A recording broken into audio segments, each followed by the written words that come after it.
भगवान शंकर ने ही हलाहल विष को क्यों पिया? कोई और देव भी पी सकते थे। समुद्र मंथन के दौरान जब हलाहल विष निकला तो उसकी तीव्रता इतनी अधिक थी कि वह पूरी सृष्टि को नष्ट कर सकता था। भगवान शिव द्वारा इसे पीने के मुख्य पौराणिक और आध्यात्मिक कारण निम्नलिखित हैं। सृष्टि की रक्षा की क्षमता। शिव पुराण के अनुसार केवल भगवान शिव में ही उस कालकूट या हलाहल विष की प्रचंड अग्नि और शक्ति को सहन करने का सामर्थ्य था।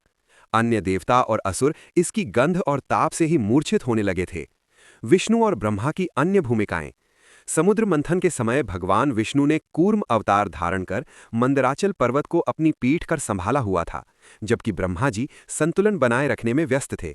ऐसे में केवल शिव ही उस समय उस संकट को दूर करने के लिए उपलब्ध और सक्षम थे। परम संहारक और करुणा। शिव को संहारक माना जाता है, जो नकारात्मकता को नष्ट या समाहित करने की क्षमता रखते हैं। उन्होंने किसी व्यक्तिगत लाभ या प्रसिद्धि के लिए नहीं, बल्कि सृष्टि के प्रति अपनी अनंत करुणा और कर्तव्य के कारण इसे पीना स्वीकार किया। अजन्मा और अनादि तत्व। आध्यात्मिक रूप से शिव को अजन्मा और अनादि माना जाता है, जिन पर जीवन और मृत्यु का कोई प्रभाव नहीं पड़ता। वे अग्नि स्वरूप रुद्र हैं, जो किसी भी तत्व को भस्म या समाहित कर सकते हैं। नियति और वेदों की वाणी। यजुर्वेद में शिव को नीलकंठ बताया गया है। इस पौराणिक घटना ने उस वैदिक कथन को सत्य सिद्ध किया, क्योंकि यह पहले से ही नियति में निर्धारित था। भगवान शिव ने विष को पूरी तरह निगला नहीं था, बल्कि माता पार्वती के सहयोग से उसे अपने कंठ में ही रोक लिया था, जिससे उनका गला नीला पड़ गया और वे नीलकंठ कहलाए।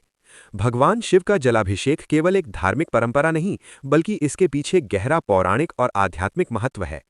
विष की ज्वाला को शांत करना।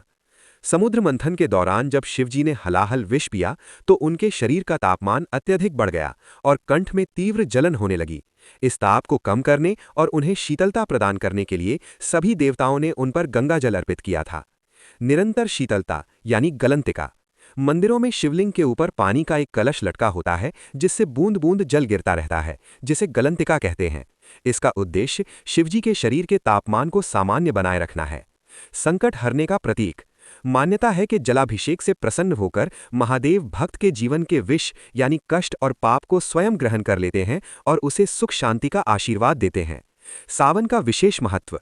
चूंकि विषपान की घटना सावन मास में हुई थी, इसलिए इस महीने में जलाभिषेक का फल अश्वमेध यज्ञ के समान माना जाता है।